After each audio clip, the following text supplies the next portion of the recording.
প্রিয় দর্শক, জানিয়ে দেব আমাদের হাতে থাকা সর্বশেষ আপডেট আন্তর্জাতিক বাংলা খবর। চ্যানেলটি সাবস্ক্রাইব করে আমাদের সঙ্গেই থাকবেন। প্রথমেই জানিয়ে দেব তুরস্ককে F-35 যুদ্ধ বিমান না দিতে ট্রাম্পের প্রতি নেতানিয়াহুর আহ্বান। ইসরায়েলের প্রধানমন্ত্রী বেনিয়ামিন নেতানিয়াহুর যুক্তরাষ্ট্রের প্রতি আহ্বান জানিয়েছেন যেন তুরস্কের কাছে অত্যাধুনিক F-35 যুদ্ধ বিমান বা এর কোনো গুরুত্বপূর্ণ যন্ত্রাংশ বিক্রি না করা হয়। সোমবার ফক্স নিউজের সঙ্গে এক সাক্ষাৎকারে তিনি সতর্ক করে দিয়ে বলেছেন, এ ধরনের প্রযুক্তি হস্তান্তর মধ্যপ্রাচ্যে ক্ষমতার ভারসাম্য নষ্ট করতে পারে। নেতানিয়াহু মনে করেন তুরস্ক একটি মহান দেশ হলেও বর্তমান সরকারের অধীনে দেশটি ভুল পথে পরিচালিত হচ্ছে।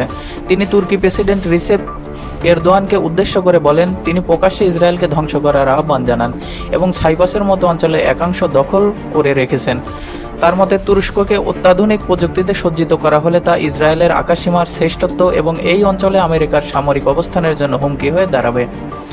মার্কিন প্রেসিডেন্ট ডোনাল্ড ট্রাম্পের সোমবার আশকারা সফরের কথা রয়েছে, যেখানে তিনি ন্যাটোর একটি শীর্ষ সম্মেলনে যোগ দেবেন। এই সফরকে কেন্দ্র করে তুরস্কের সাথে অস্ত্র সংক্রান্ত কোনো বড় চুক্তির সম্ভাবনা নিয়ে জল্পনা চলছে।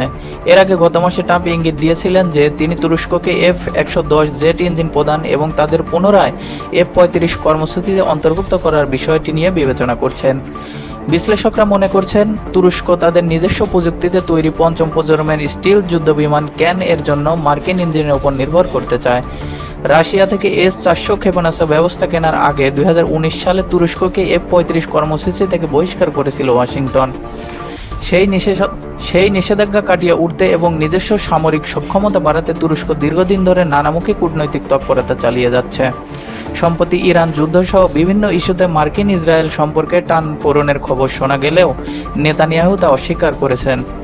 তিনি ট্রাম্পকে ইসরায়েলের সেরা মিত্র হিসেবে অবহিত করে বলেছেন, ছোটখাটো মতপার্থক্য থাকলেও তারা একে অপরকে খোলামেলা আলোচনার মাধ্যমে তা মিটিয়ে নেন। বর্তমানে এই সামরিক প্রযুক্তি হস্তান্তর নিয়ে নেতানিয়াহুর এই কড়া অবস্থান এবং ট্রাম্পের আসন্ন আশকারা সফর আন্তর্জাতিক রাজনীতিতে এক নতুন আলোচনার জন্ম দিয়েছে। এদিকে বাবা ও স্ত্রীর জানাজায় মোস্তফার অনুপস্থিতি নিয়ে আবারও গুঞ্জন বাড়ছে উদ্বেগ। ইরানের নিহত সর্বোচ্চ নেতা আয়াতুল্লাহ আলী খামেনির জানাজায় অংশ নিয়েছেন লাখ লাখ শোকাহত মানুষ। উপস্থিত ছিলেন বিশ্বের বেশ কয়েকটি দেশের প্রেসিডেন্ট, প্রধানমন্ত্রী, পররাষ্ট্রমন্ত্রী, স্পিকার সহ কয়েক ডজন প্রতিনিধি। তবে ইরান এবং ইরাকে খামেনির প্রতি শেষ শ্রদ্ধা ও তার দাফনের আনুষ্ঠানিকতার 7 দিনব্যাপী আয়োজন নিয়ে তেহরানের বাসিন্দাদের একাংশ আল জাজিরার কাছে এক ভিন্ন প্রতিক্রিয়া জানিয়েছেন। তাদের মতে লাখো মানুষের উপস্থিতির চেয়ে একজনের অনুপস্থিতি বেশ মনোযোগ আকর্ষণ করেছে। তিনি আর কেউ নন, ইরানের বর্তমান সর্বোচ্চ নেতা মোস্তফা খামেনি। গত 28 ফেব্রুয়ারি যুক্তরাষ্ট্র ইসরায়েলের বিমান হামলায় নিহত হন আয়াতুল্লাহ আলী খামেনি ও তার পরিবারের কয়েকজন সদস্য। গুরুতর আহত মোস্তফা খামেনি এরপর থেকে তার আর দেখা পাওয়া যায়নি, এমনকি বাবা ও স্ত্রীর জানাজায়ও তিনি অনুপস্থিত। ইরানি কর্মকর্তারা এই অনুপস্থিতির কারণ হিসেবে বলছেন, মোস্তফা খামেনির উপর এখনও হত্যার হুমকি আছে। তবে জানা যায় মোস্তফা খামেনির 3 ভাই মোস্তফা, মাইসাম, মাসুদ সহ ইরানের শীর্ষ রাজনৈতিক নেতৃত্ব ও বিদেশি অতিথিরা উপস্থিত ছিলেন। বর্তমান সর্বোচ্চ নেতার এই অনুপস্থিতি জনমনে আলাদাভাবে দাগ কেটেছে। হামলায় তিনি কতটা গুরুতর আহত হয়েছেন তা নিয়ে আবারও গুঞ্জন শুরু হয়েছে। তেহরানে খামেনির জানাজায় অংশ নেওয়া 26 বছর বয়সী মাসুমেও বলেন, আমার দেশ আর আগের সেই ইরান নেই যেখানে নেতাকে জনসম্মুখে দেখা যেত। মোস্তফার অনুপস্থিতি কোনো বিষয় নয়, কিন্তু তার উপস্থিতি দেশের নিরাপত্তার প্রতীক। এখন আমার মনে হচ্ছে এদেশে আর আগের মতো সেই নিরাপত্তা নেই। প্রয়াত সর্বোচ্চ নেতাই ছিলেন ইরানের শক্তির মূল ভিত্তি। গতকাল সোমবার যখন খামেনির মরদেহবাহী কফিন তেহরান অতিক্রম করছিল, তখন ইসরায়েলের প্রতিরক্ষা মন্ত্রী মোস্তফা খামেনিকে সরাসরি হুমকি দেন। হিব্রু ভাষায় দেওয়া এক বিবৃতিতে ইসরায়েলি প্রতিরক্ষা মন্ত্রী ইসরায়েল কাজ বলেন, খামেনিকে ইসরায়েলকে হত্যা করেছে কারণ তিনি ইসরায়েলকে ধ্বংসের পরিকল্পনা করেছিলেন এবং এর নেতৃত্ব দিয়েছিলেন। কাজ আরও বলেন, খুনিকে খুন করা হয়েছে। অন্য কোনো ইরানি নেতা আবার ইসরায়েলকে ধ্বংস করার পরিকল্পনা বাস্তবায়ন করতে চাইলে তাকেও একইভাবে প্রতিহত করা হবে। এছাড়া গত সপ্তাহে কাজ বলেছেন, মোস্তফা খামেনি ইসরায়েলের নিশানায় আছেন। তার এই বক্তব্য ইরানের তীব্র নিন্দার জন্ম দেয়। গত 28 ফেব্রুয়ারি ইরানের যুদ্ধ শুরুর পর থেকেই দেশটির শীর্ষ নেতৃত্বের বড় একটি অংশকে পরিকল্পিতভাবে হত্যার লক্ষ্যবস্তু বানিয়েছে ইসরায়েল।